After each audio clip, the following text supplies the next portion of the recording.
funny, Benetti. But then again, being my girlfriend, you would know. Together, we are Second Sight NYC, a parapsychic radio show based out of New York City. Join us each week as we journey into the unknown. Let's cross the threshold of reality together. We take a fun and no-nonsense approach to our show, and we love to interact with our audience. Each week, you can expect a great guest, interesting topics, and strong opinions by myself and Stephanie. As well as rapid readings, psychic dream interpretation, the gemstone of the week. And don't ask us a question that you don't want an answer to. Give us 2 hours of your time to inform, enlighten, and entertain you. Let the journey begin. Join us.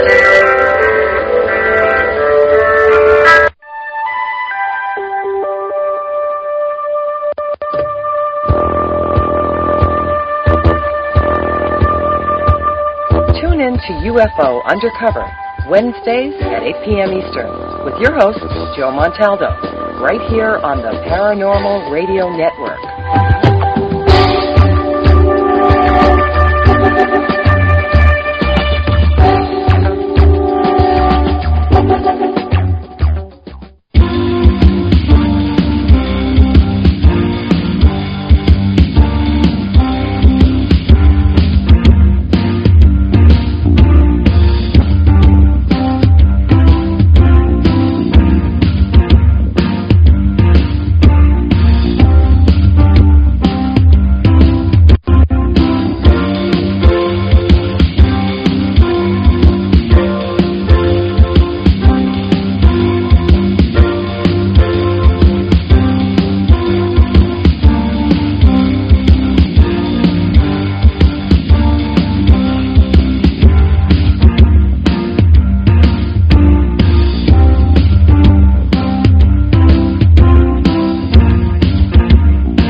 Welcome to another episode of the Dawn of Shades.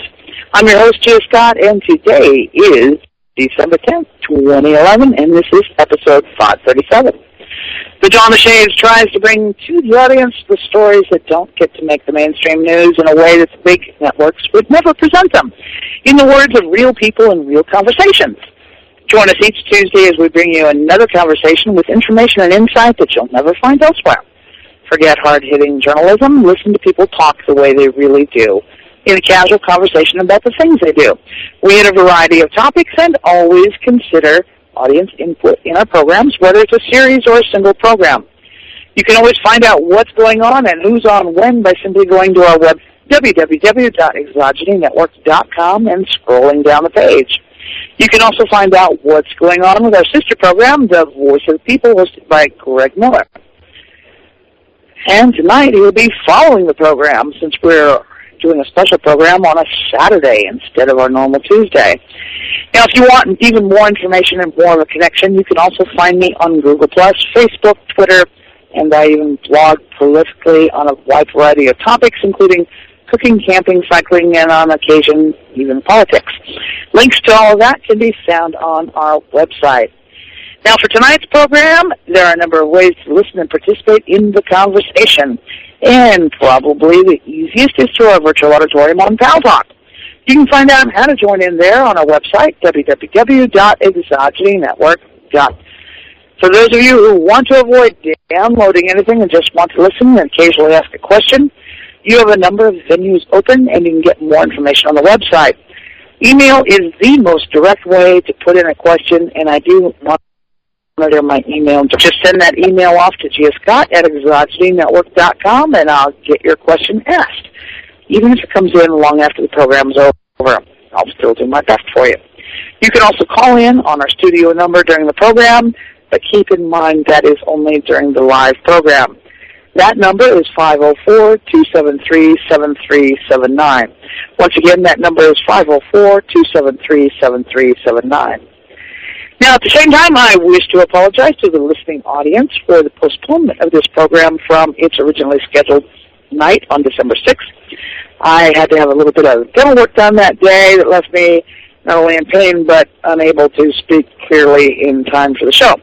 So with the cooperation of our kind producer, Joe Montaldo, and tonight's guest, we rescheduled the program for tonight. The remainder of the series to appear as scheduled. So tonight's guest is a gentleman, as we go through into our fourth program, by the name of Jonathan Jenkins, who calls Montana home these days, and you can read more about him and his story at Exogeny Network. Just click on Jonathan Jenkins on the left-hand column, take it straight to a page. Now, I'll forewarn everyone about the program tonight. This is a story that is both inspiring and will make you want to kick yourself for being a little less than determined to achieve your own goals. Now, at this point, I did want to make a statement. If anyone would like to get in touch with any of the artists that have or will be appearing on the Music of America series, just send me an email at gscott@Exogeny Network, and I'll forward it to them. I'm sure any of them would greatly appreciate the fan mail, and also probably a few lucrative business offers. So, Jonathan, we're going to start the program off with you introducing yourself to the audience and telling them a little bit about yourself. And don't forget to tell them how to get in touch with you or buy your music. Well, okay. Well, thanks. That was quite the introduction. Yeah, again, my name is Jonathan Jenkins, and I am from Montana. And basically, I am a singer-songwriter, guitarist. I won the 2009 and 2010 Colgate Country Showdown for the state of Montana 2 years in a row. And I've opened up for Charlie Daniels at a thing called the Headwaters Country Jam. And also, I am an amputee, and I have one hand. And basically, to give you an idea how I lost my hand, kind of goes back for about 30 years. So at the age of 7, there was a substation that was right behind my dad's barbershop. My parents had a barbershop in Stanwood, Washington. And when I would go to school, sometimes I would just basically walk down to the barbershop and then just wait to get on the bus, or instead of get on the bus, just go home with my dad. And one particular day, me and a friend of mine were just playing in the area, and we kind of noticed this, I didn't know it was a substation at the time, but basically it was just a structure that was fenced in. And it had no signs, no warning signs saying danger, keep out, had no barbed wire. So I just thought it was just some kind of a adult structure thing that, that was just kind of abandoned. So anyways, we climbed into it, because we were, boys being boys, just climbing into stuff and getting into things we shouldn't have. And I just remember once I got over the fence, I saw these breaker boxes and opened them up and started turning the knobs. And at that point, I was kind of like, well, maybe I shouldn't be in here. Probably going to get in trouble, get grounded or something. And of course, it was a lot more dangerous than I thought. But I love to climb, and so I started climbing up into this structure. And I climbed about 14 feet up in the air. And my friend down by the entry of the structure, by the fence, he was just kind of yelling at me that he wanted to go, that he was bored. And so I just remember reaching up with my right hand and telling him, okay, I'll be a second, and then boom. I took 7,200 volts that went through my body, and it was zigzagging, looking for a place to go out. And, of course, it finally blew out, and it blew out my legs, and blew out my left hand. And it went through a steel plate and then hit some type of converter box. And then an explosion happened. And the explosion was so powerful that it literally shattered windows about a block away. And that's what knocked me off the structure. And I fell 14 feet straight down on my slab of concrete. And, of course, I don't remember none of this. I'm just told this is what happened. But I was awake through the whole entire thing. But, my dad heard everything. The whole town heard everything. They all went running back there. The ambulance came, and so they had to rush me off to the hospital. And then, of course, I was flown up to Harborview Burns Clinic in Seattle, and I was inside there for about maybe 2 months, 2.5 months, and then I was finally released. But they had to amputate the hand because of gangrene within said 24 hours. So that kind of gives you an idea. That tells you what happened to my hand. But really my songwriting and stuff is kind of an inspiration from, of course, you know, all the trials and tribulations that I've gone through, I think, just like with any songwriter. And so I didn't start playing guitar, though, until I was about 14. And I just remembered that. I remember being in a pawn shop when I was a kid and saw this guitar, and I just knew I'd figure out a way how to play it, even though I didn't know how. But so I remember I told my parents, you know, hey, I want to play guitar. And I got this guitar, and my mom and dad were concerned how I'd be able to do it. And I showed them that I took a prosthetic, and it's an old farmer's prosthetic, and I basically took some electrical tape and taped around the end of it and made a mold for a pick to fit in. And so saw that, and they saw how determined I was. They went out and found someone to teach me. And they looked all over town, couldn't find no one, and eventually found someone. And I stuck with the lessons for 3.5 years. I took lessons for, and just loved it. Fell in love with playing guitar, and just loved music. And so, you know, I played when I was younger in high school bands and stuff like that. Have these grand illusions I'm going to be some famous rock star and all that kind of stuff.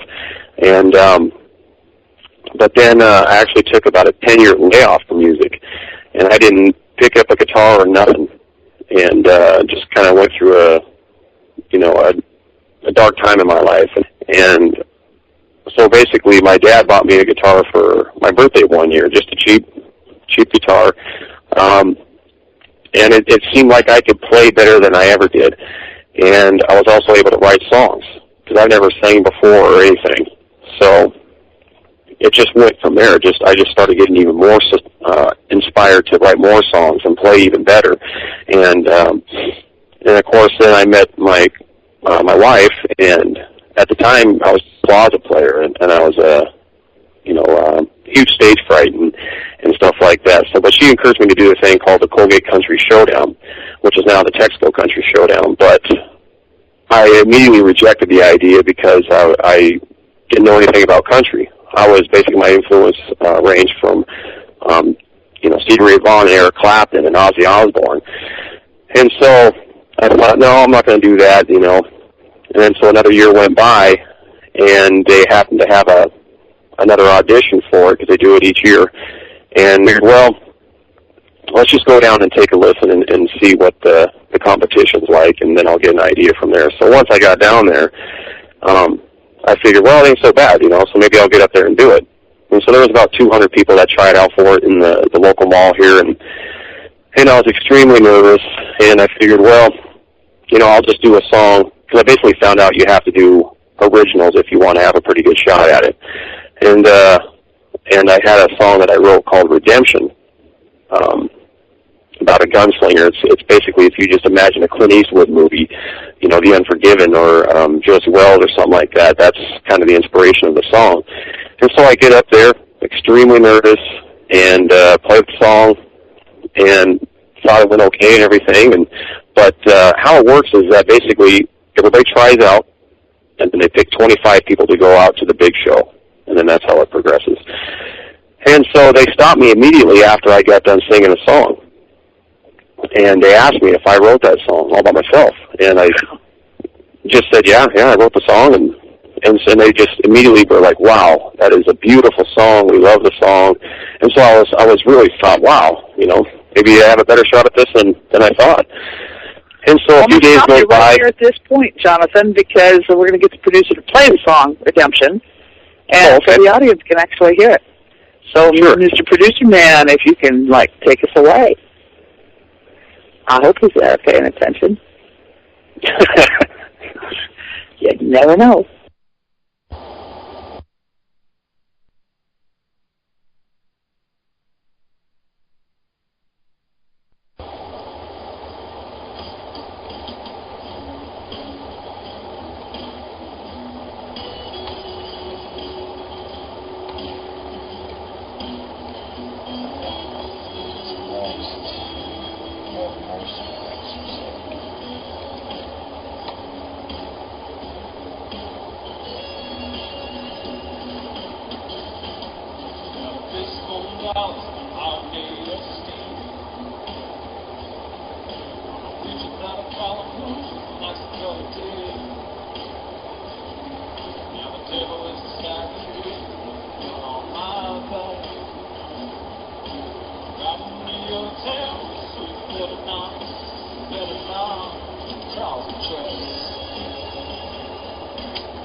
Okay.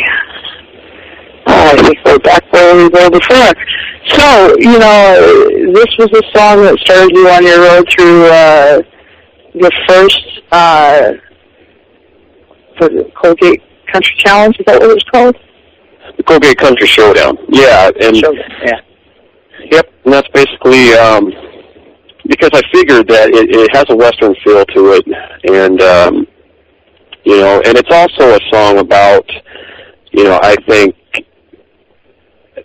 with me personally, as far as going through things in my life, dealing with things that, that I've done that I've regretted, or things of my fears and stuff like that, trying to, which we all do, I think. Everybody has their moments in life to where, they want that redemption to, to kind of redeem themselves a little bit. And so, and I think that really touched, people as far as the judges and stuff like that, I spoke from, one of the judges said. And, instead of doing a cover song or trying to do something I wasn't, I basically it was just raw kind of talent, And, but yeah, that was one of the first songs I did. And of course, once I got called out, to go to the arena and be in the top 25, which I didn't think I would, they said, yeah, you have to do 2 songs, so I immediately had to write another song. and you got to keep in mind, I've never really done country before in my life, ever, so I was very thrilled and excited, but also even more nervous, because they said about 2,000 people go out there, and it's a big deal. So, yeah, I was sweating bullets pretty bad. So was that the first time you'd ever appeared in front of a large audience? As a singer and playing, yes.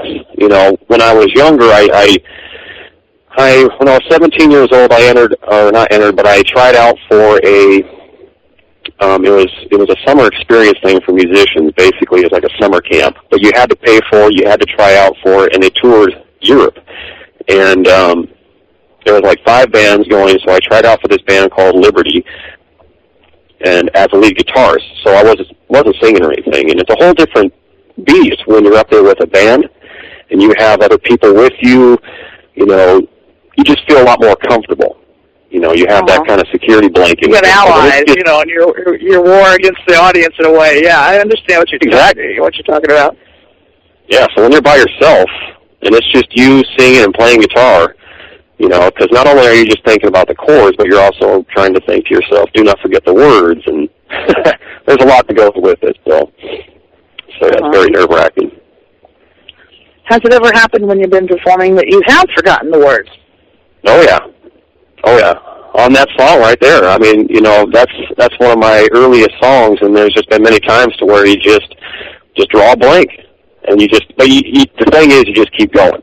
You know, you either just try and make up a word here and there or something, you know, but you just don't stop, you know. Right. And that's the key, you know, and just try and have fun. That's what I came to realize, is that you just got to be up there and have a good time, and if you're having a good time, the crowd will have a good time. So. So in addition to playing, like, you know, opening for Chalice and playing in this competition, do you play in like local bars and clubs? Nope. I've never really done the bar scene or anything like that. I've opened up for a few people in bars before, like, you know, but never just did a regular gig in bars. And you know, I've kind of felt that you didn't really need to in order to kind of get your name out there and stuff like that. And nothing really wrong with bars and stuff. It's just that the downside, I think, to bars is that, for one, you have to be there until close, and then you have to pack up all your gear. And if you're doing that all the time, it can get kind of monotonous, you know, and also take away from your home life. So, because, you know, you got to work a full-time job, and then also do that, you know, and I'm married and stuff like that. So I'm trying to pursue different avenues as far as getting my name out there and getting music out there and stuff. But, you know. Yeah, we're going to play another song here in just a few minutes called Have Mercy on Me. Can you tell us a little bit about the song before we do play it? Yeah, she was always hounding me to write a song about her. And I remember we got in an argument one time, and I originally almost thought of calling this song Stubborn-Headed Woman, because we're both extremely stubborn and we butt heads. And just jokingly to myself, I was like, oh yeah, okay, I'll write you a song, you know. And so I kind of came up with this song just by accident. And then, of course, you know, it just kind of flowed, and I just wrote the words to it and stuff like that. But it's just one of those kind of feel-good type songs. It almost has a 60s style beat to it that I think a lot of guys can relate to, and women, if you're in a relationship. Yeah, you know, I think even in the best relationships, there are times when you butt heads, when you clash, when, you know, things just don't go quite right. And it's not necessarily about whose fault. All it can be is something bad happens, somebody's not having a good day, and, yeah, you know, fireworks can erupt. And, you know, having a song, are you sort of trying to make light of an argument situation, or, you know, what kind of a tone are you taking with the song? More of a kind of a, definitely make light of the situation, but also, you know, a song that people can relate to when they hear it, and kind of maybe laugh a little bit when they hear it, but also that has a good beat. That's one of the big things I like when I play in front of people and stuff, is it's not just your basic 3-chord songs. There's something that your foot starts tapping to, you know, and you kind of start going, yeah, I could dance to that, you know, or I could definitely have a good time listening and watching this guy play this song. And that's a big deal to me, you know. I don't want to just be up there. And our producer will take us away. We're going to go ahead and play Have Mercy on Me.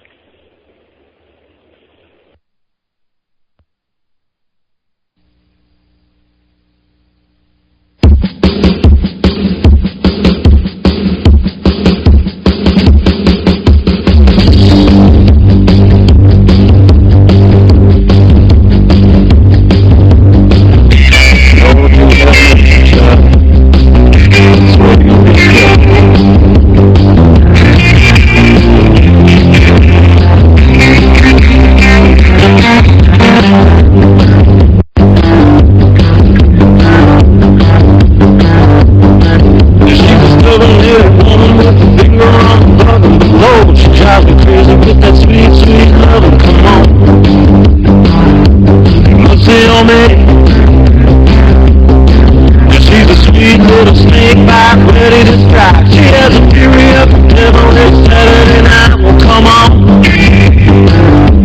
Mercy on me. She's a whole lot of trouble below. Just what I need. Mercy on me. Mercy on me. Oh, come on.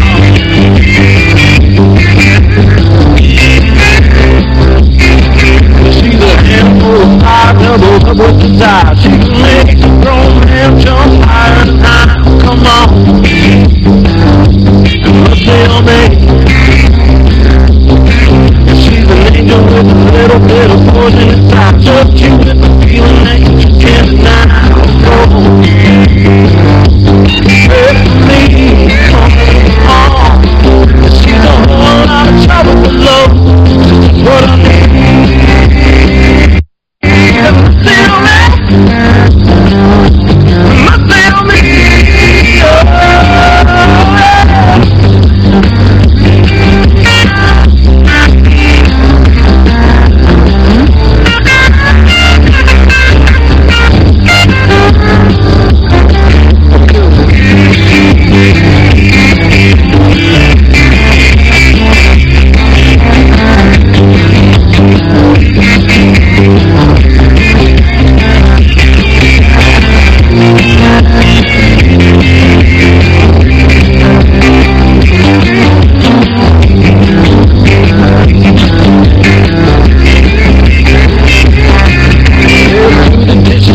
Oh, the dog's not too far. Go on, honey, make your money. Just give me that credit card.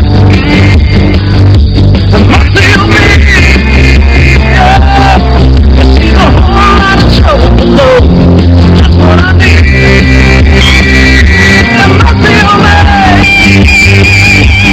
Mercy on me.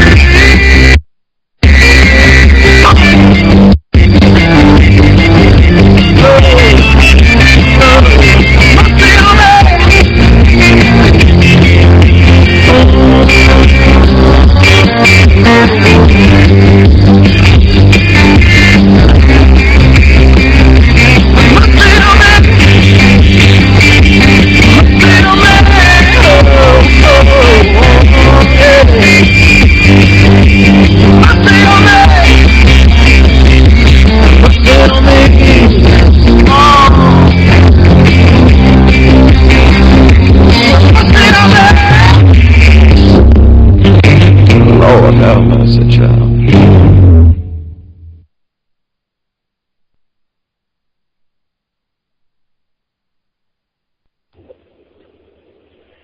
Well, that was definitely much different than Redemption. Obviously, you don't have one song and that's it. You know, just different words. You know, it's a much different song.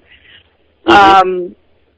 You know, the whole thing is that, you know, like when you wrote this song, you know, how much time did you actually invest in writing this particular song?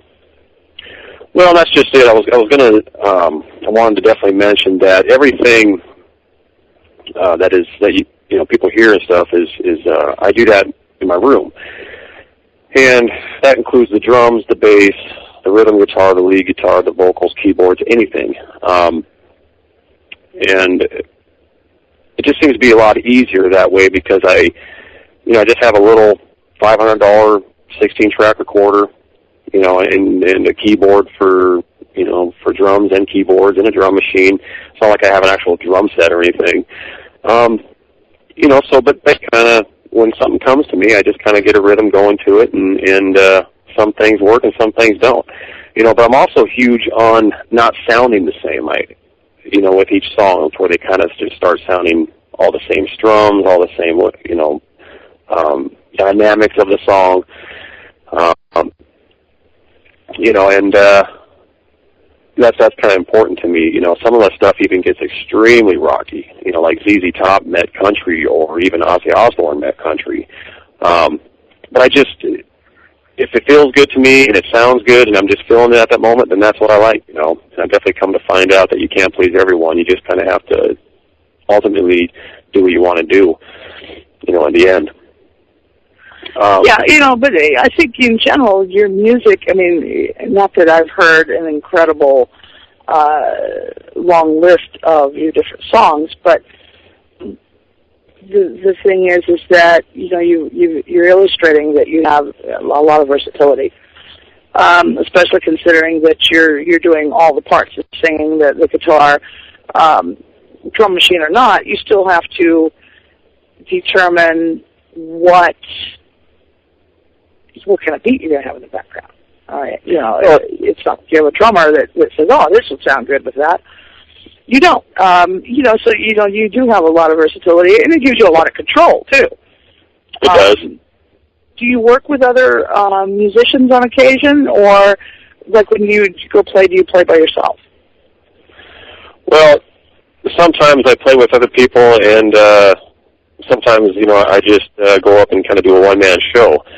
It just depends. I'm in a small town, and there are a lot of musicians. A lot of times we're not all on the same page, or a lot of times they're already busy, or there's so many different factors that go into it, trying to either form a group,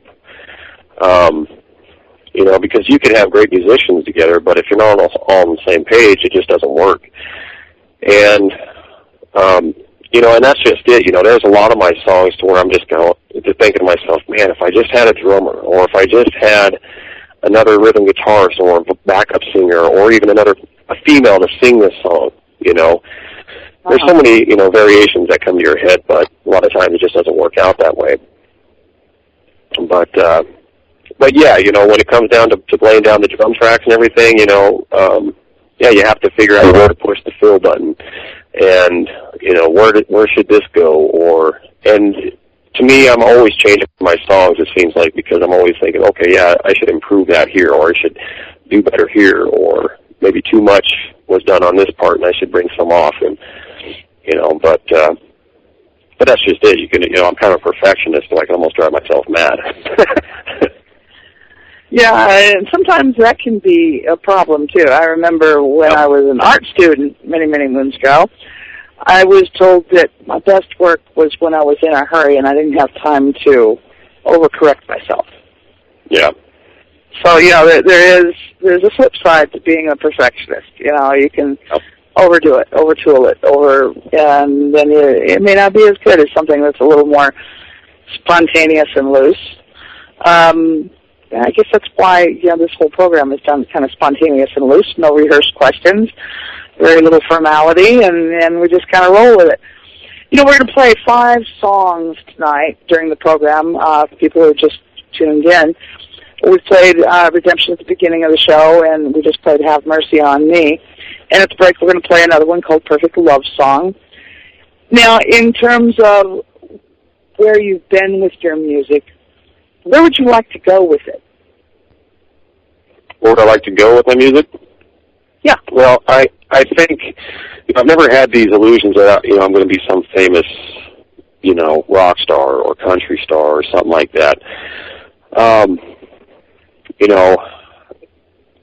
I think if I'm able to do something that I really enjoy, whether it's writing songs or doing soundtracks or commercials or anything to where I think if I was making money, that would be the ideal goal for me. I mean, sure, what I want to be start doing it? Yeah, I think so. But is that going to happen? I don't want to set myself up for any false grants, because there's so many people out there. There's millions of people like me trying to do this. And I think the biggest thing that I got going for me, one of the biggest things is that I'm an amputee doing this, because when I opened up for Charlie Daniels, there's a lot of good bands and a lot of good artists and stuff like that, but it was something about people seeing me with one hand playing this lead guitar, and stuff like that just was different to them, and they were just blown away at it. And it's always been that way. And I just love the fact that... Well, even, me sitting here listening to your story, 2 years ago I lost the use of my arm, or one arm, right. My right arm. And, I'm listening to you talking about this, and I recently had to go through filling out a lot of paperwork and, all the nightmarish stuff that goes with it. And, I realized, my life has been destroyed by the loss of an arm. Yet you lost yours as a child. And, you work a day job. What's your day job? I know what it is, but tell the audience what it is. Well, I work for, it's a restoration company up here in Kalispell. And basically, if your pipes bust in your house, and you got water all over the place, and your floors have to be rooted up, and the walls have to be gutted and everything, and you got mold growing or fire damage, anything to where you need your house put back together, we do. So, and I was, I was in the construction field building homes for a few years, and of course the economy hit, and the housing industry just collapsed, and a lot of guys like me, framing, building houses, were out of work. So I was very, very fortunate to get this job, because it pays pretty decent, and it's also involved, with being able to use my construction skills also, and then just also keep food on the table. That's one of the big ones. Yeah. Here on the Gulf Coast, we know a lot about restoration. Katrina. Yeah. I've seen some of those houses before the restoration has occurred, and we've recently been looking at real estate, and some of it is distressed properties that are in various stages of restoration or not, post-Katrina still. And, it's a gruesome, I don't know what it's like, there, but here, seeing it, I think the soonest I saw it after Katrina was about a month or maybe 2 months after the waters had subsided. It was gross. Right. The smell, the refrigerator and the other stuff that's tossed around. It's really, really gross. I was so glad that I did not work in that field. Yeah, it was, living in New Orleans, driving down the street, the smell of mildew and rot there were days when I would literally rub some of those menthol ointments. I can't think of the name of any of them. But one of those menthol ointments on my upper lip and around my nostrils, just so that I couldn't smell.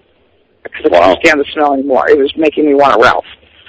They told us it was the chicken warehouses on the river that was causing the incredibly horrible odor. But considering that they were still working the corpse dogs 9 to 12 months afterwards, it may not have been entirely chickens. We just didn't want to think about what we were smelling. It was definitely raw and gross, but it was, So, in terms of restoration, that's a tough job. It is a tough job. Here and to imagine me trying to do it now, it was impossible for me then. To do it now would be like, oh no, I don't think so. And so, I kind of, one of the things I said about this program, it kind of give you a kick in the seat of the pants if you've ever had a pity party, if you've ever gotten stuck on the I can't idea, if you've ever just failed to carry through on for lack of determination, listening to your story and learning to play guitar. Now, because of the fact that we did a pre-interview, I know that about where your arm was amputated and whatnot. So why don't you tell the audience, because that does make a difference in why you're able to do a lot of the things that you do. Right, yeah. I have 2 inches left below the elbow, so I still have my elbow movement. And, I was very fortunate in that, because, of course, that allows me to wear a prosthetic and use that prosthetic a lot better. And and going back to pity parties, believe me, I've had a lifetime of trying to overcome pity parties and this and that, And it's almost like you just take it one day at a time. It's one of those things that. But I remember you were asking me, you wouldn't know what to do if you actually lost a limb, and I've had people ask me that and tell me that so many times. I get asked every day because I have a disability that's just out there. It's not something like to where it's kind of concealed and stuff. It's just out there because I wear a prosthetic every day, and mine's a extremely durable prosthetic. It's designed for taking a beating, because they make prosthetics that are more cosmetic. They look like a hand. Mine looks more like a claw, almost. I believe it's called like a Greifer or something like that. Okay. And it's all stainless steel. Yeah, and the arm is actually made out of carbon fiber. It's titanium wrist, and I have a special harness that goes across my back, and there's a cable that runs down the side of the arm that allows me to open it and close it. And even the harness I went down to a local hardware store and bought some heavy-duty backpacking material. So the strap is even a thick black nylon woven together. Because when I started powerlifting, because I did competitive powerlifting for quite a few years, the strap that the prosthetic company would give me would just bust. There was a circular ring in there that would literally just break apart if I was trying to lift 315 pounds off the ground. And, of course, it would also start pulling the arm off. So I literally came up with an idea of like, okay, what can I put on this prosthetic to make it stay on better, to make it to where I can do things that I still want to do. And so basically I just got some neoprene sleeves and put over that connects from the prosthetic to my arm itself. And then I wrapped around some Velcro neoprene elbow braces, and it just secures it on. And then I put on some like knee pads to kind of secure everything together. And it's just literally become one part of me. And it's easy to put on, and I'm telling you, it will not come off. And so that allowed me to also be a lot more confident. My self-confidence rose. So, body to strengthen it and stuff like that because of years of doctors and people and rejecting, saying you can't do this and you're not going to be able to do this and you can't do that. I've always had that attitude of, watch me, yes I can, and you will not tell me what I can and can't do. No one will.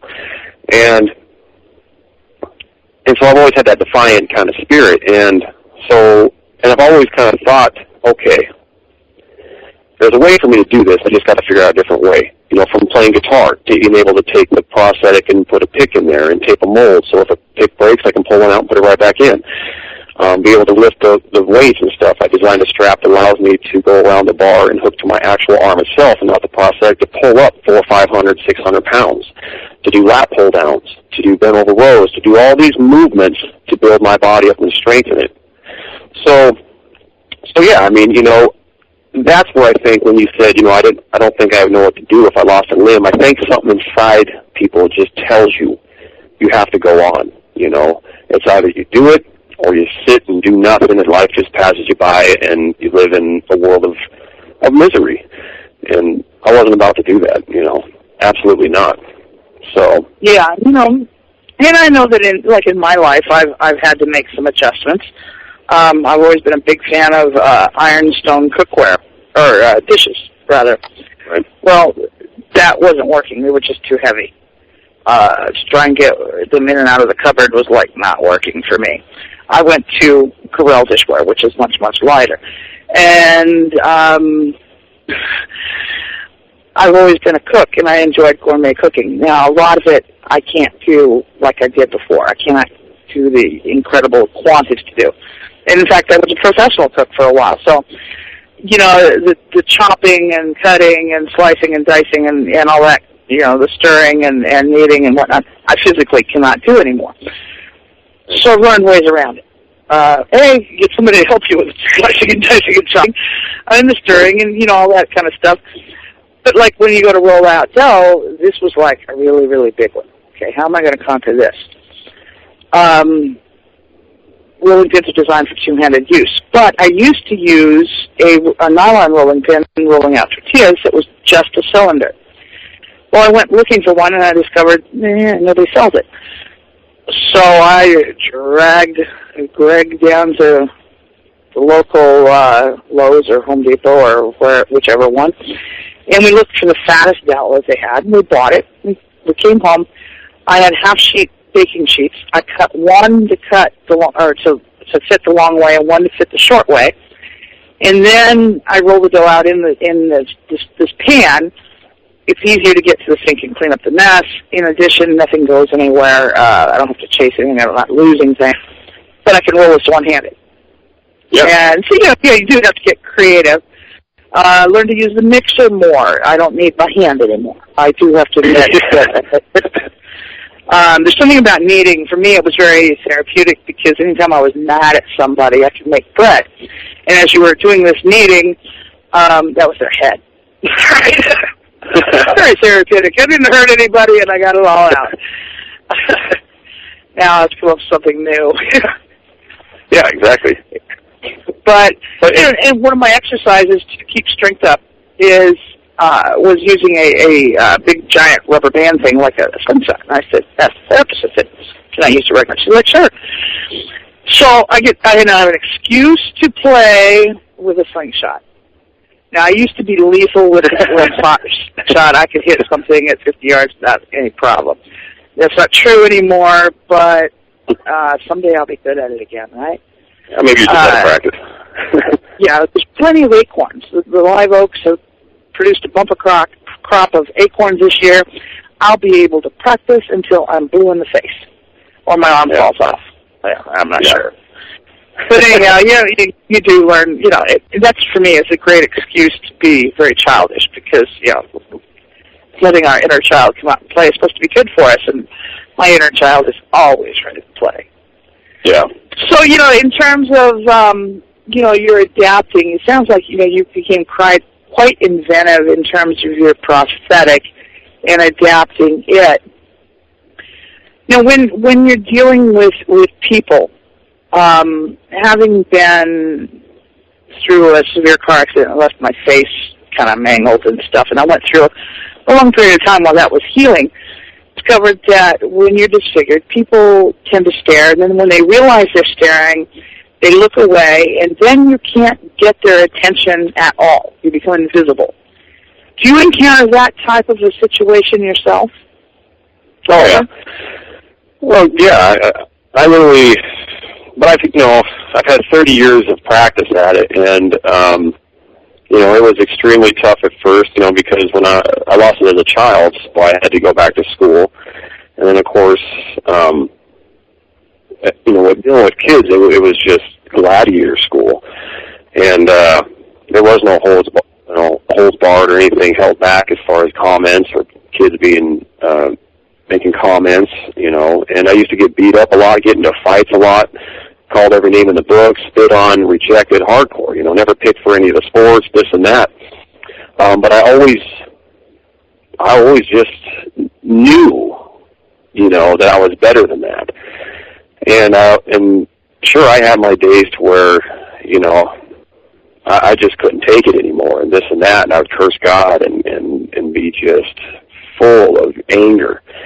And, but I always tried to keep enough, a positive attitude. And, so today when I deal with stuff like that, of course people aren't mean like that, as they were when I was a child. But I still have my moments where I can recognize people's reactions. I can recognize what they're going to say before they even say it, and so it's just something you learn to deal with and stuff like that. But I have that confidence because I've gotten world championship titles in powerlifting and deadlifting and squats and bench and being able to play guitar and do what I do. So that has given me the confidence also. So when I do have my bad days dealing with someone, it's like, you know what? You can do plenty. You can do what a lot of people can't do with two hands or just refuse to do. So it's kind of hard for me to kind of get down on myself, Uh-huh. It really is. And is that older children are incredibly cruel, but the very young children are just incredibly curious. They are more likely to come up and want to touch, want to ask,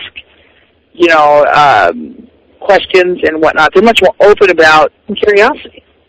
Yeah. Yeah, and I've had stuff like that.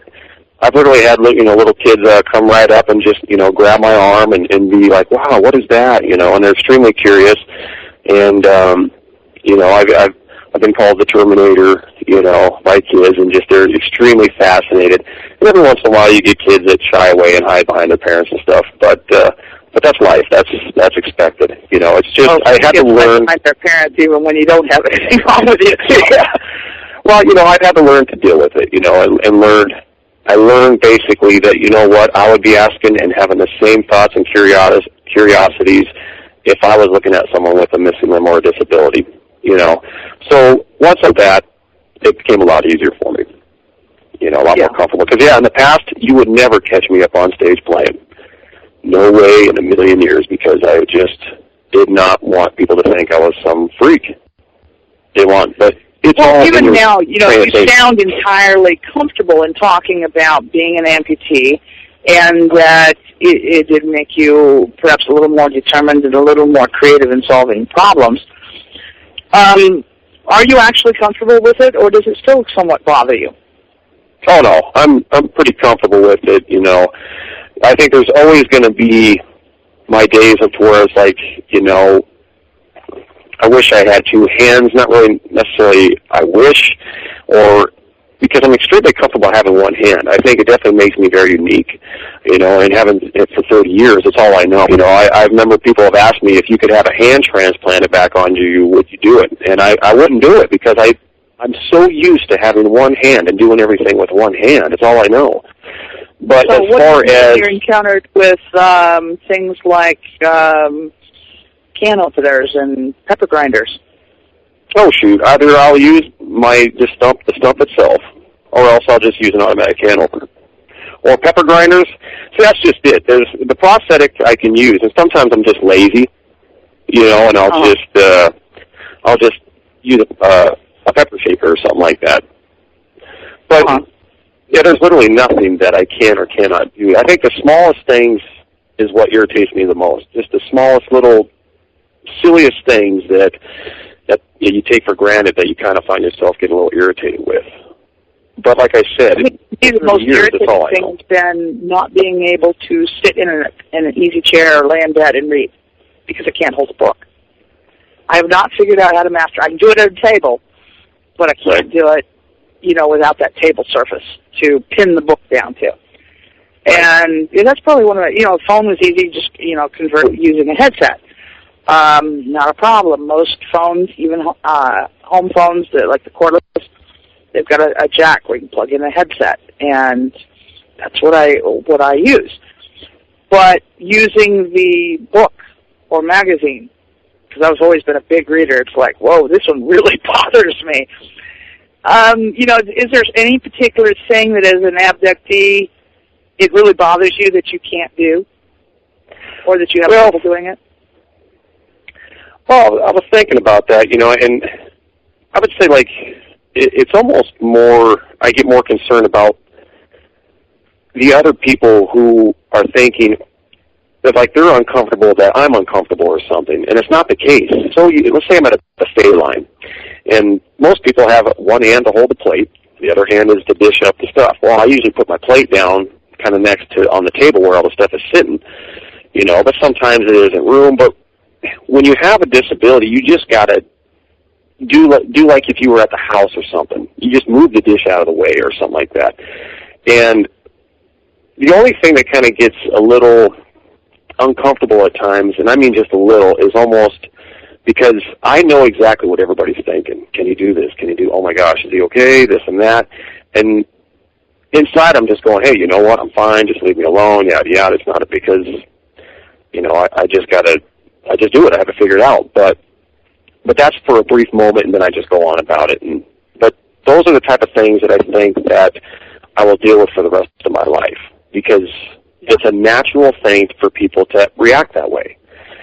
And those are the times where I'm just like, I wish I didn't have this. But on the other hand, I do have it, and that's the way it is. So you kind of have good days, you kind of have your bad days, but it's never nothing to the point to where you give up or anything by any means. Right. At least I don't.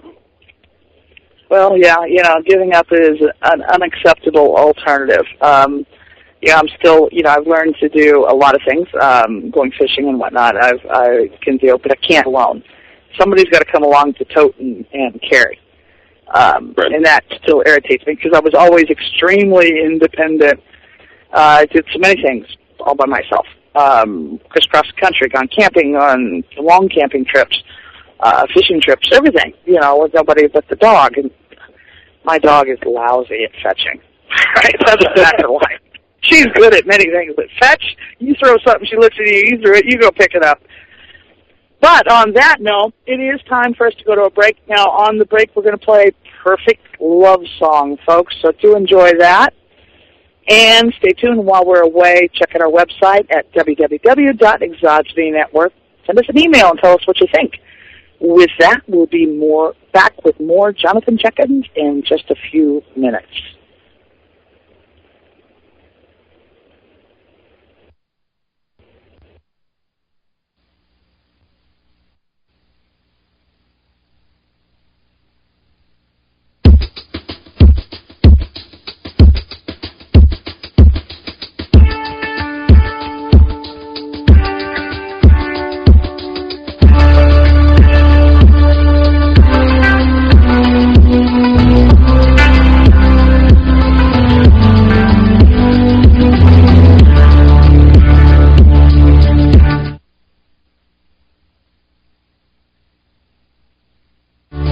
How I love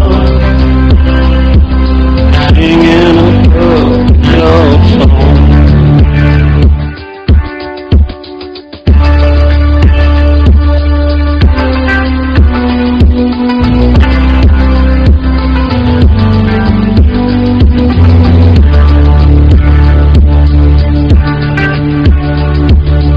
Baby, how I love singing a love song.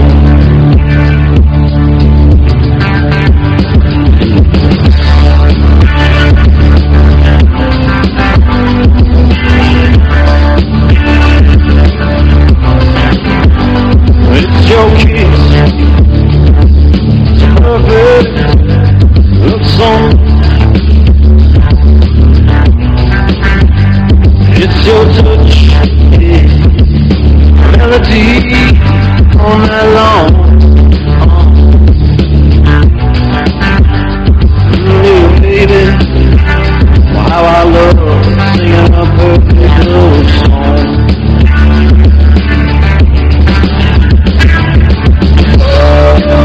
When you're holding me, sweet as a symphony. Oh, how you sing to me. It goes on and on.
JimVegas.com, ParanormalRadioNetwork.com. J-Com is watching.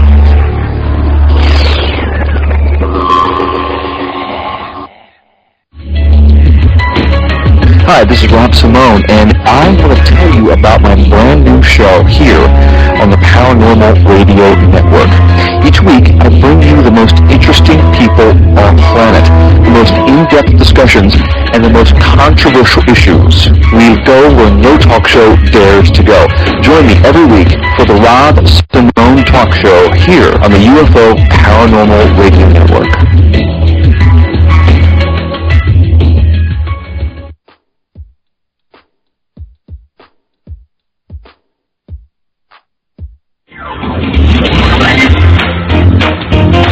Light up your night with The Kevin Smith Show. Hi, this is Kevin Smith. Join me Monday through Friday right here on the Paranormal Radio Network.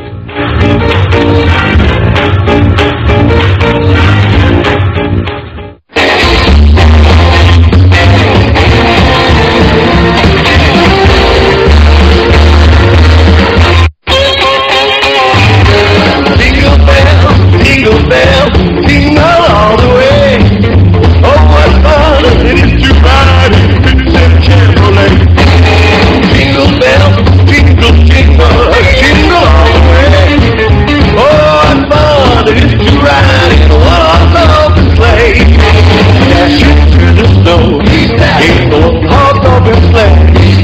Oh, but that feels to go, laughing all the way. That bobtail ring, making it spirit bright. What fun it is to ride that lion from tonight.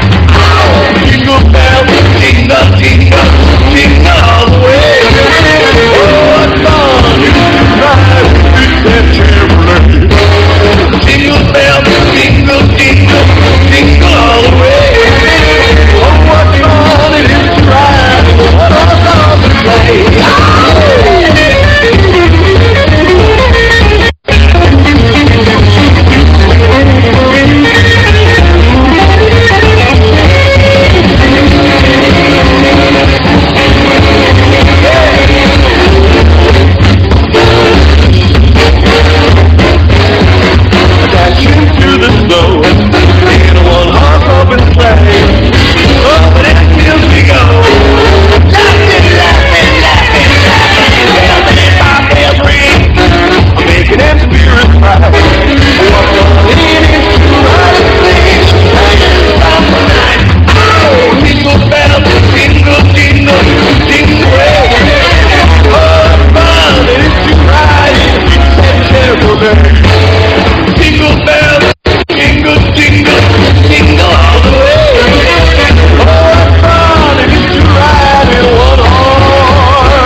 Hello everyone, Therese Sheridan, host of A Global Focus.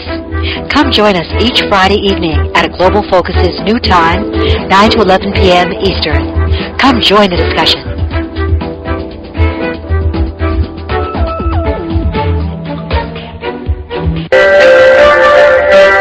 Hi, I'm psychic comedian Chris George. And I'm Stephanie Benetti. Psychic medium. Are you sure about that, Chris? It's more like psychic extra large. Yeah, real funny, Benetti. But then again, being my girlfriend, you would know. Together, we are Second Sight NYC, a parapsychic radio show based out of New York City. Join us each week as we journey into the unknown. Let's cross the threshold of reality together. We take a fun and no-nonsense approach to our show, and we love to interact with our audience. Each week, you can expect a great guest, interesting topics, and strong opinions by myself and Stephanie. As well as rapid reading, dream interpretations, and the gemstone of the week. And don't ask us a question that you don't want an answer to. Give us 2 hours of your time to inform, enlighten, and entertain you. Let the journey begin. Join us.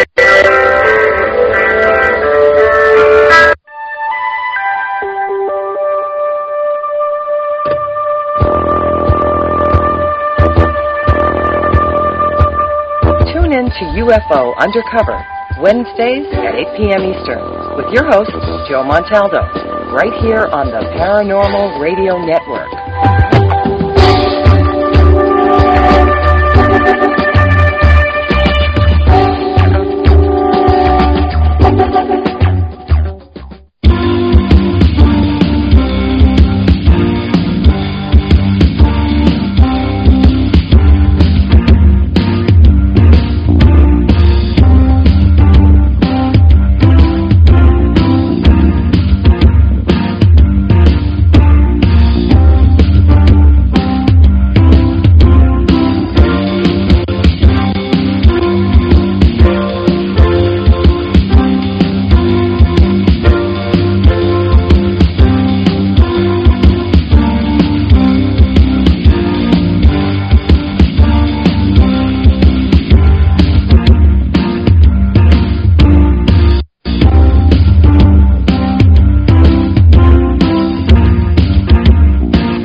Welcome to the Dawn O'Shades. I'm your host, Gia Scott, and today we are talking with our guest, Jonathan Jenkins, as we continue with the fourth program in our series, Music in America. Now, if anyone in the listening audience would like to ask a question, you may email them to me at giascott@exogenynetwork.com or call in on the call-in line at 504-273-7379. And your third choice is to send it in via text in the virtual auditorium. Now, if you're listening in on the podcast, you can also send me your questions, and I'll try and get answers for you as well. Now, with that said, let's get back to our conversation with Jonathan. So, Jonathan, the song Perfect Love Song, do you have anything particular to say about it? Well, that's another song that I wrote for my wife. Was again hounding me, and that's the problem, I think. Not necessarily the problem, but that's the demand if you're a musician and you're dating someone or you're married to someone or in a relationship with someone. They always want you to write a song about them, you know, and it's not as easy to do because, you know, you're going to think to yourself, well, gosh, what if they don't like the song, and or if they take it the wrong way, or you know, well, you know, Taylor Swift is well known for writing songs about her exes. Oh, yeah, yeah. Yeah, you know, so, you know, you could always refer to Taylor Swift and say, you know, yeah, that's bad luck or something. Well, exactly, you know, and I think a lot of songwriters, they're looking for that inspiration to write a song, and a lot of them, you know, because that's just it. When you write a song, you want your audience or whoever's listening to it in some way. Now, I can't say that that's the case for me all the time because sometimes I just create a song that I just absolutely love, you know, and it's a different kind of high when you're playing a song. For me anyways, it's like I just get this adrenaline rush, and I just love it so much, the way I'm playing it and the way it sounds. And then, but yet someone can listen to it and be like, yeah, it's all right, you know. But, you know, it's kind of hard to describe, I think. But the Perfect Love Song was definitely something that I thought my wife would like, so that's kind of why I wrote it. And as the end result, you know, you wrote the song and you played it and sang it for her, and did she love it? She did. She really, really liked it, you know.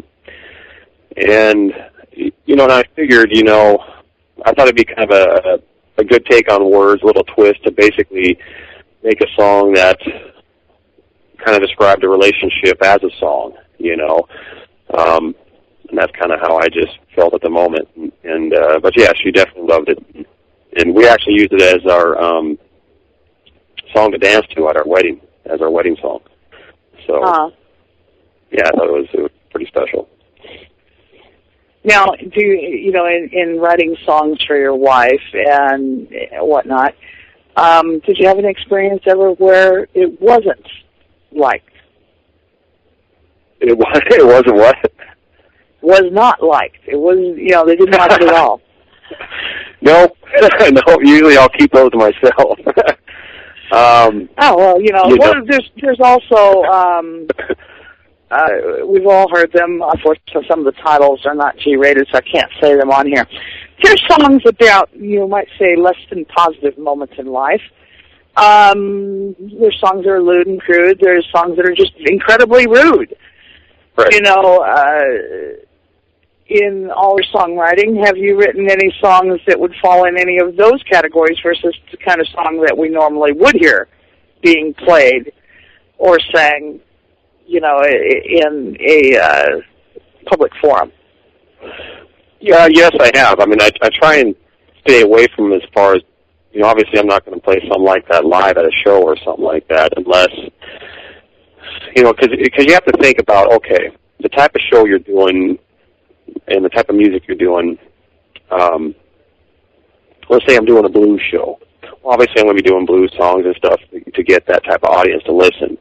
You know, I've never really done a rock concert or anything like that, even though I love just to have that grungy hard rock and guitar going and the type of stuff, because when I power lifted, that's all I listened to was, you know, heavy type.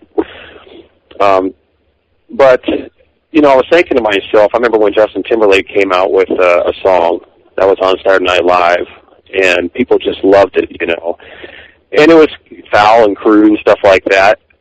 And so I was thinking, you know what, I wonder if I wrote a song like that, how many hits I would get if I threw it up on the internet or something like that. So I've definitely experimented around with it, just as kind of like a spoof and a joke, but I've never actually threw it on an album or anything. Uh-huh.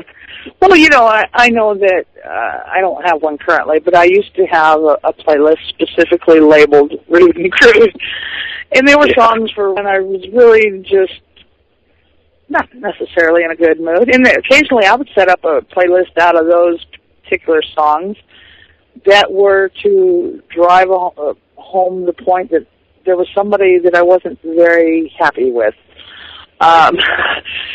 You know, and sometimes it was to make fun of somebody, you know, and so forth and so on. But they were definitely, you might say, adult-themed songs. Yeah. And, you know, even as children, you know, Popeye the Sailor Man, we had a number of mental approved versions of that song, you know. So we all sang them, listened to them, grinned at them, laughed at them, smirked at them, and hit them from our parents or our children, depending on the age we were at. Yeah, you know, and I was just curious if that particular muse had ever tapped on your shoulder and said, "Hey, Jonathan, here's a song you should write." Well, definitely, and that's most definitely, you know. I mean, I definitely can agree with you. I've had my days where that's the type of stuff that I like to listen to, and it kind of goes back to where, you know, it's all a continuous creative process. You know, writing songs is not easy, especially good songs. You know, some days you just have your moments where nothing comes to you. You're not inspired. I just play guitar for hours and hours and hours. You know, and nothing comes to mind as far as writing a song. But you know, you definitely bring up a good point as far as, you know, the diversity of your songwriting and stuff like that. And that's the type of musician I want to be. I want to be able to play blues, rock, country, jazz, and because I'm always trying to perfect my writing skills, my guitar skills, any of that, because I just love all kinds of music. Right.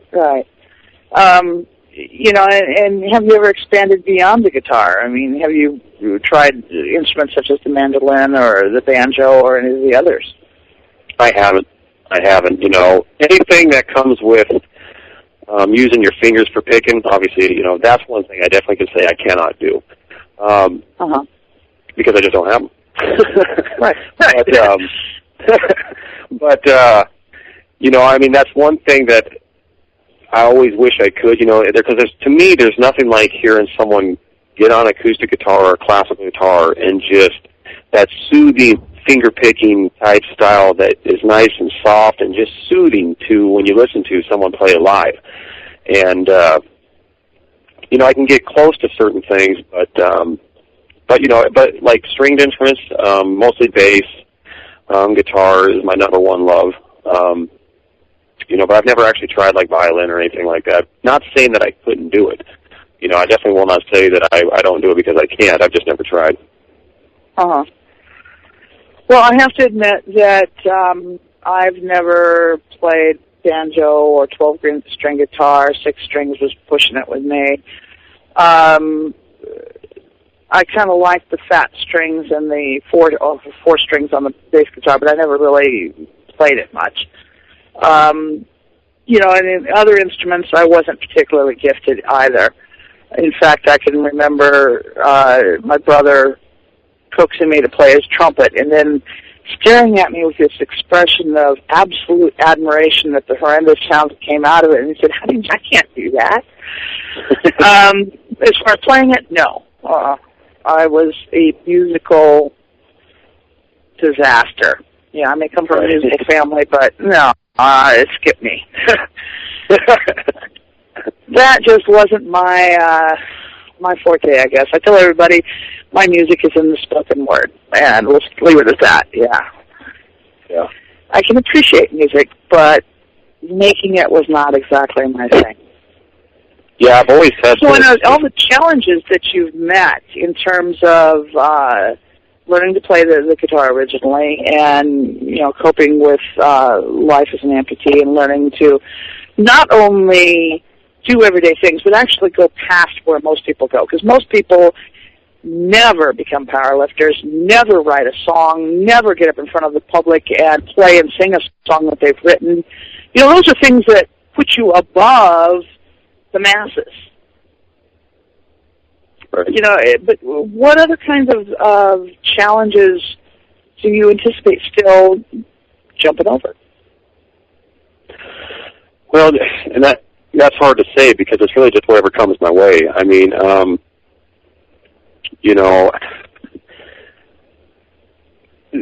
from downhill skiing, to riding a bike, mountain biking, rock climbing,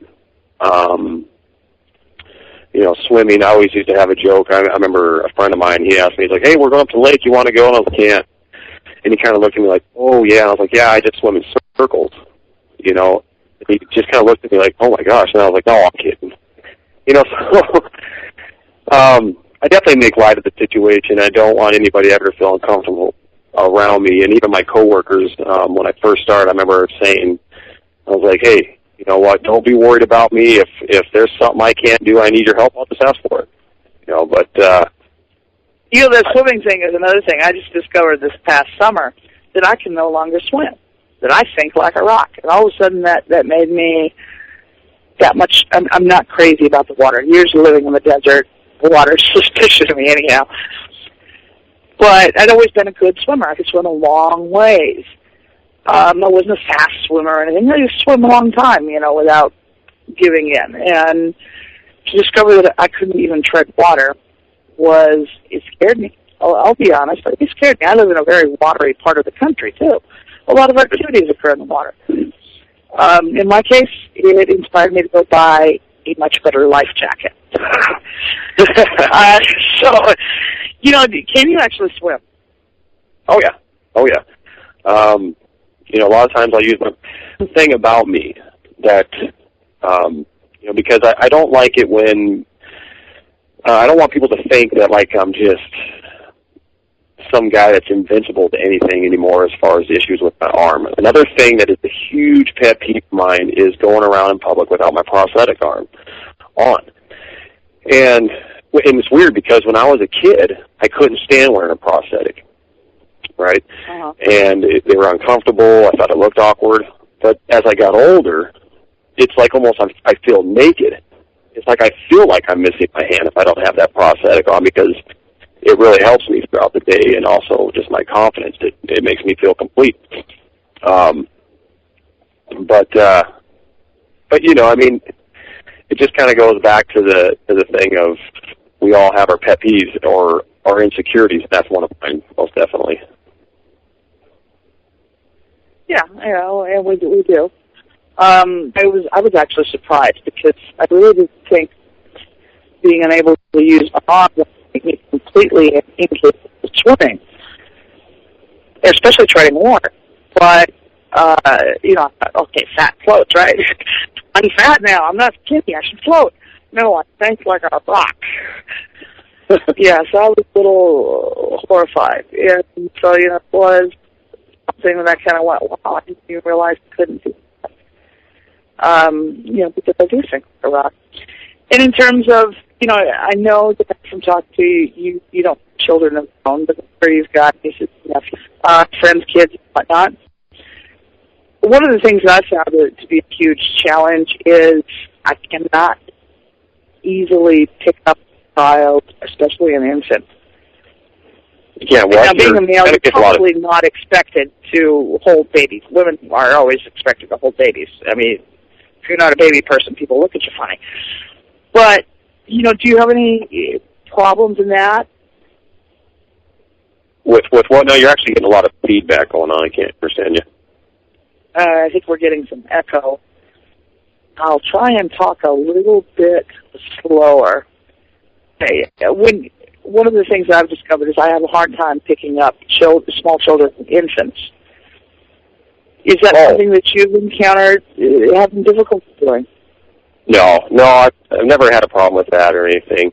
I definitely want to have kids pretty soon because I'm getting older, and I don't want to be 70 years old by the time my kids graduate high school or something. But, no, I've never had a problem with infants or never dropped one yet, so. Yeah, that was my fear. I recently, or just last year, became a grandma. And in addition to small babies, newborn babies always look very, very small. My granddaughter was really, really small when she was born because she was a preemie. And I was definitely afraid I would get her. Yeah, and somebody had to hand her to me. I couldn't just pick her up, and whatnot. And it was like, this is really awkward. Right.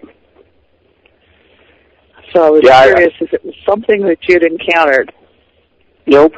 No, I've never had the only thing that because sometimes I use the one-arm card, to get out of things, and my wife won't let me use it, though. Doing dishes or something like that. She knows me a lot better than try and use the one-arm card on that, but I think when it comes time to change the diaper, I might use it. Well, I can say from experience, not personal experience. When I was a small baby, my mother had a car accident in which one of her fingers was nearly severed. This pinky finger was nearly severed from her right hand, and it was reattached. And it took a long time of surgery, and then obviously it was a long healing period of time as not only the stitches healed up, but she wanted to reuse the finger. And she changed, and this is back in the old days, diapers and pins. She changed all my diapers, and I don't have any scars from being pinned. Yeah, sometimes I think that that will to overcome, kind of bites us in the butt sometimes as a person with a disability, because there's been so many times I've been at work, and I'll get in there and do some of the toughest jobs that even my coworkers don't want to do. And then, of course, they expect you to just keep doing it. But that's just the type of person I am, I see a job, I just want to get it done. And, of course, I can't say that with everything. I definitely have my days of procrastinate. But I think that comes more with the artist side of me. Well, skipping aside from the procrastination, we're going to play another song of yours now. This one's called Do-Si-Do. So can you tell the audience something real quick about this song? Yeah, Do-Si-Do is a song I basically just stumbled across by accident playing. And my wife immediately heard it, and she came running upstairs and was really thrilled about it. And so it's basically just going out and having a good time at the bar and just doing some dancing and like I said, having a good time. And the song kind of speaks for itself when you hear it. It's just a real song. Okay, well, if the producer will take us away, we're going to hear Do-Si-Do by Joseph Jenkins.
Hi, this is Rob Simone, and I want to tell you about my brand new show here on the Paranormal Radio Network.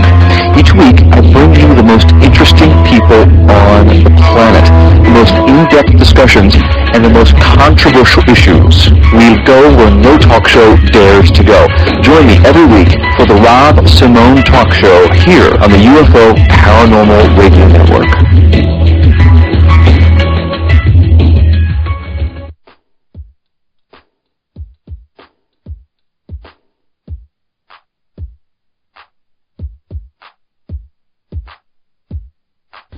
Gia Scott's Dawn of Shades is featuring a new series this fall, won't catch your attention. It's the Music in America series, and it runs from November 15th through January 3rd, each Tuesday from 8 to 10 p.m. Eastern, 5 to 7 p.m. Pacific. We're going to start the journey off with Keith Secola, a fresh Native American Rock and Roll Hall of Fame inductee, and the journey will end with Buddy Cage from the New Riders of the Purple Sage. In between, we're going to talk with a country artist from Montana, a pop singer from New York City, a heavy metal artist fresh from Alaska, and even a busker in New Orleans, along with a whole lot more. It will be a unique experience for music fans as we find out who the artist really is and what it's really like to be in the industry. You won't want to miss this. You can also read more at www.exogenynetwork.com.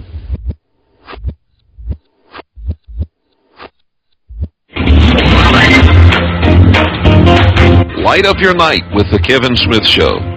Hi, this is Kevin Smith. Join me Monday through Friday right here on the Paranormal Radio Network.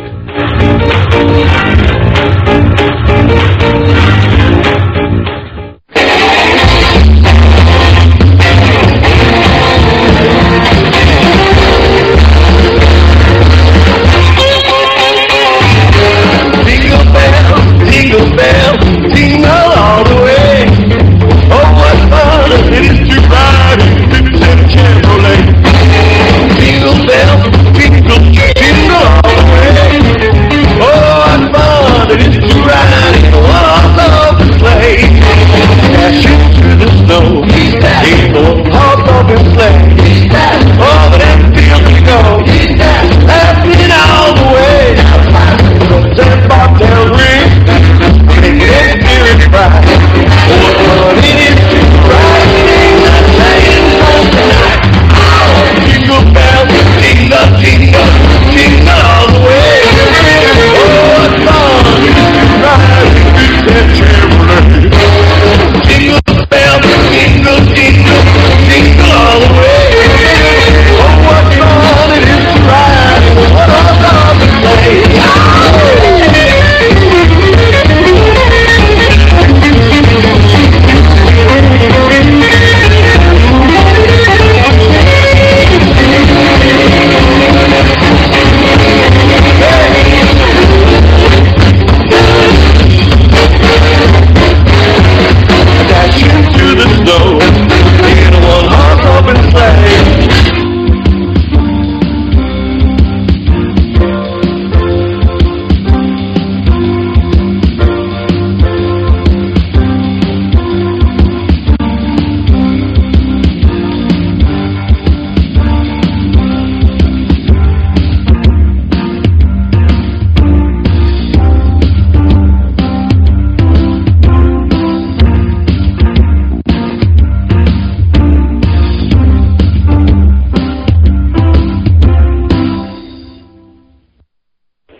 Welcome back to the Dawn of Shades. I'm your host, Gia Scott, and we are talking with our guest tonight, Jonathan Jenkins. We just played a song of his called Do-Si-Do. It's a very catchy little tune, Jonathan. I'm highly impressed with that one. It makes you want to get up and do the two-step, and I'm not even a huge two-step fan. Yeah, I really like it. It's one of my favorites. Yeah, it is. It's a very catchy little tune. Now, too, in terms of your marketing, I know you're an independent artist and you're just kind of getting serious now about marketing your music. You know, is this something that's easy to do? What kind of a process does an independent artist go through? Well, that's a good question because I've actually been trying to do some research on that. And, I don't have internet at my house. I literally have to go up to, like my mom's house or a friend's house or something to get on the internet when I can. But basically what I found out, because of the internet, the possibilities are almost endless, as a musician, because there's so many different ways, like Facebook, MySpace, Twitter, all these places that you can throw your music up for free. But the trick is kind of getting people to your site, to listen to you.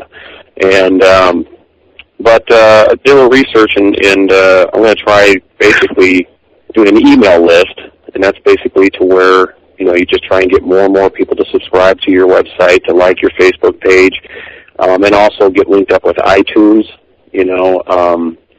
So I had to copyright all my own songs, and then of course you send into these services that you get these certain codes for your music, so you can sell them online.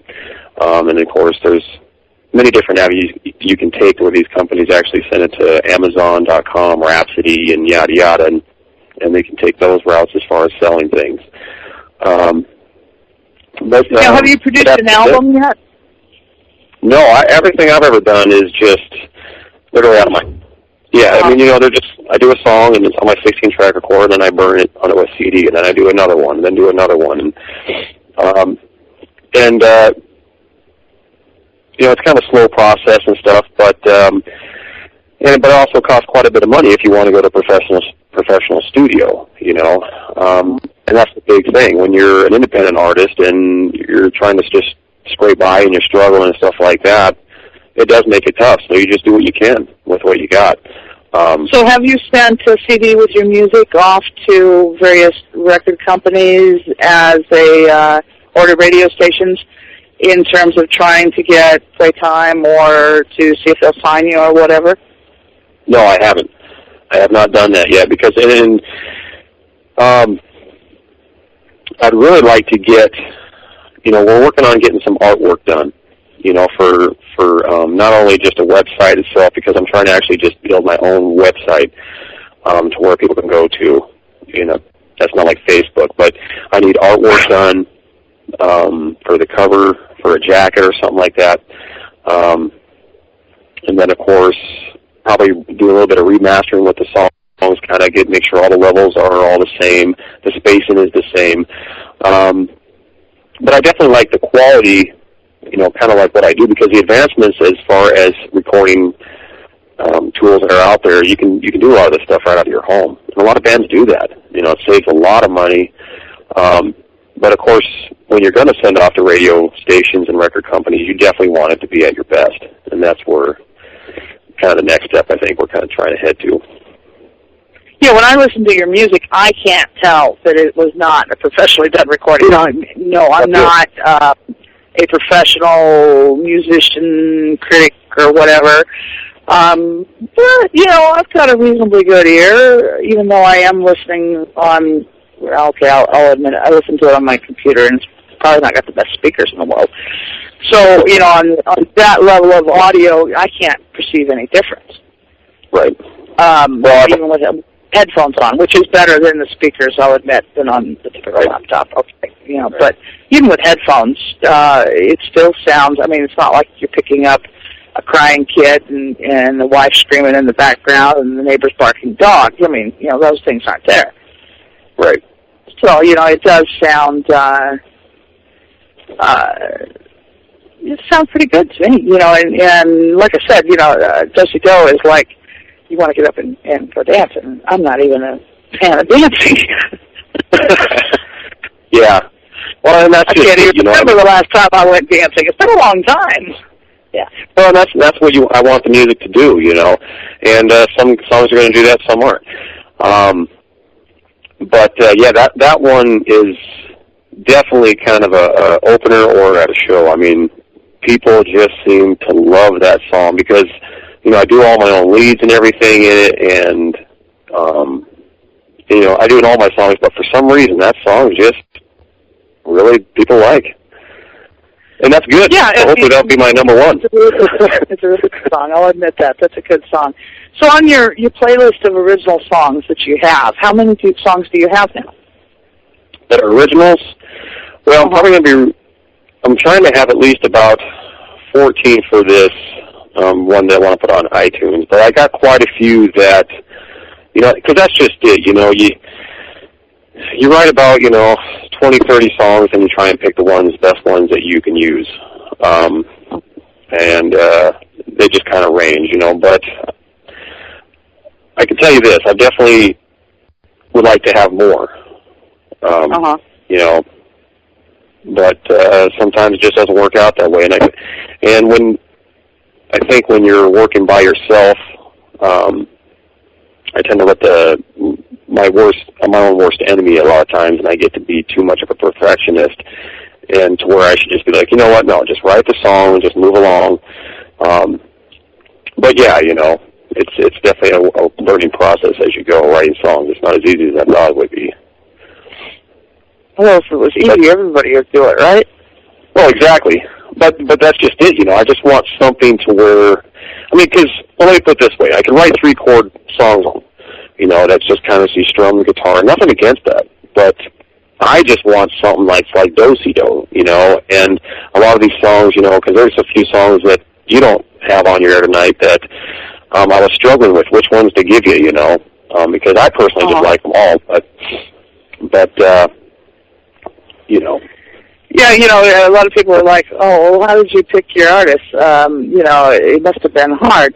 And it was like, look, I only have 8 weeks to do this series in, and when you look at all the possible genres and all the possible artists, obviously, I can only pick 8 out of that bunch. So, who do you pick? And that was actually probably the hardest part. Right. And I wanted people that were a little bit different. Everybody's heard interviews from the reigning crowd at the top of the tier, but a lot of times nobody's heard from the voices that are at various stages below that. And again, you are a musician that's just really kind of starting out, and so you're a little bit different. And that I found interesting, especially since I thought your music was really, really good. Well, thank you. That's some music I have a harder time evaluating. Okay, I'll admit I'm not a black metal fan. Okay, I don't get it. To me it sounds angry and like nobody in the band is on speaking terms. And then I came to find out, that's exactly what it is. Okay. I still don't get it, but okay. Yeah. There's some things you have to say, all right, I can appreciate that some people enjoy this, and I'm not an angry person advocating violence, and therefore I just don't need that music, I guess. But country music is something that, at least for me, is much easier to relate to. Having grown up in rural areas, especially in the Southwest, where I lived most of my life, and then now in the South, I'm sort of in the reigning territory for country music to begin with.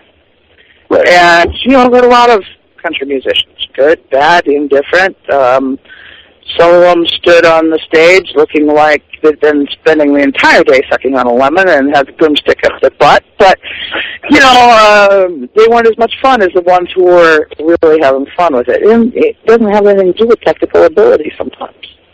Right. And it sounds like with the music that you're playing, you're enjoying it. Well, trying to express a message. And and like I said, though, by no means am I the greatest performer up on stage. It's definitely a work in progress. And you made a good point when you were talking about having someone on the show who isn't quite at the top, because I know there's a lot of artists just like me who are scared to go and play in front of people or think that they're not good enough, but they love to play. And that's where something like the Colgate Country really helped me kind of come out of that shell. Because if I always knew that if I want to do this, I have to kind of be able to play in front of people and sing in front of people, or at least give it a shot, because I don't know how far it'll take me, but if I don't try, I'll regret that more than anything.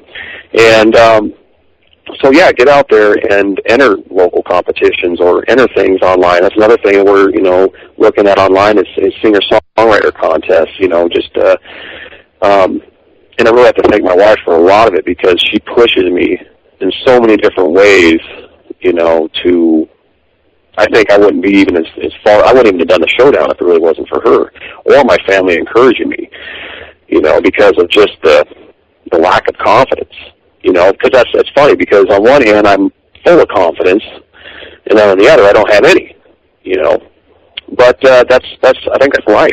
You know, and that's part of the whole learning process. So yeah, get out there and definitely, you know, do what you got to do, whether it's at the mic nights and then it just kind of goes from there. Because it shocked me. I got up there and played, and people were amazing. I was like, oh, I am? Oh, I guess I could do this. Yeah, you know, you have every reason to be confident when you get on the stage, because you've got some good material. You know, I know from talking to you before we did the show that one of the things that's on your list of to-dos is that you want to move closer to, you might say, the central United States, so that you're closer to more musicians where more of the music stuff is happening. You know, when do you anticipate trying to make a move like that? Well, it would probably be more, we're shooting for this upcoming summer. You know, because when I did the Colgate Country Showdown the second time around, one of the SPA guys, because once you reach a certain level, Colgate basically takes over, which is now the Texaco Country Showdown. I don't even know if I should be saying the Colgate Country Showdown, but he said if you ever get down to like, because we told him, I was like, you know, I know that there's 1 million people flooding in all the time to Nashville, Tennessee, and he's basically said, yeah, you want to hit kind of an outer area, you know, like, and he mentioned Louisville, Kentucky, and he said it's beautiful down there, in the regional, you know, 300-400 mile area on the weekends, just to kind of get going, doing the weekend warrior thing. But he said, I have someone, an agent that, you know, I'll hook you up with, and he'll kind of lead you in the right direction. So that's kind of why we're really looking at that. And also, there's a lot more music down there. You know, nothing against Montana or anything, but there's just, it doesn't make sense. If you want to go into acting, you don't go to a place where there's really no acting jobs, you know. Yeah, you wouldn't want to come to Pascagoula, Mississippi and be an actor.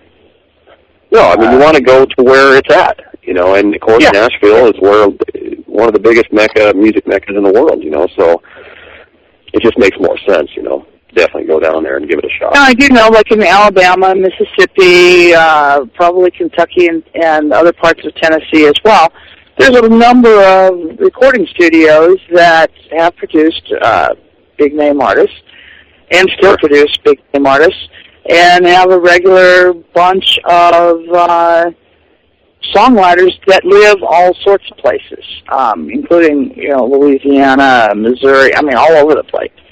Because as a songwriter, you don't have to physically be there, I guess.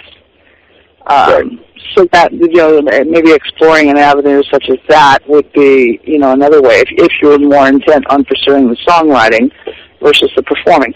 And there again, that's your personal choice, because either way you go, you know, I think your music's quite good. I'm impressed. Well, thank you. So, and there's also something to say, though, about performing, because there's something about getting up on stage and playing, you know, to be able to show what you've done or what you can do and have people enjoy that. It's a really good feeling, you know. And so that is kind of an area I struggle with, you know, would I want to do more songwriting but gosh, I sure love performing. You know, so that's the deal, you know. Yeah. Well, I have to admit, even between radio and in front of a live audience talking, the adrenaline rush with a live audience is a whole lot different. The immediate feedback, you know right away when you're on the mark. And I'm sure it's the same for singers as it is for a speaker. When you are presenting material and you're hitting home and they're getting the message and they're all excited, there's a high that comes with it that no drug will ever come close to reproducing. And there you are. You know, and that's such a huge pleasure. And we are nearing the end of the program, and folks, I did want to make a statement again at this point. If anyone would like to get in touch with any of the artists that have or will be appearing on the Music of America series, you can send an email to me at giascott@Exogeny Network, and I'll forward it to them. I'm sure any of them would be greatly appreciative of fan mail as well as lucrative business offers, right, Jonathan? Absolutely. And is there anything you want to say real quick before we end the program? Yeah, I was just going to say, thank you for definitely having me on your show. I definitely want to do a shout-out to Biloxi, Mississippi, and because I used to live down there, and I absolutely loved it down there. And also, you can reach me at my Hotmail account here. It's jonathan.jenkins.music@hotmail.com if you just want to shoot me an email for any reason. And also, I do have videos on YouTube, and if you just search Muscle Amp on YouTube, you can see me powerlifting. You can see a few of my showdown stuff. And also, I plan on putting up more new stuff and trying to keep things more updated. That's number one key. Okay. Pretty cool. Well, folks, once again, we've run out of time, even if it does feel as though it's happened all too quickly. I hope everyone has enjoyed the program with Jonathan Jenkins as much as I have, and that it's provided everyone with plenty of food for thought, as well as more illumination for their personal journey towards truth. Join us again next week for another fascinating episode in the Music of America series on Tuesday, as usual, with our guest, and find out what makes that musician tick. You've been listening to Gia Scott's Dawn of Shades, and I'm your host, Gia Scott, and good night.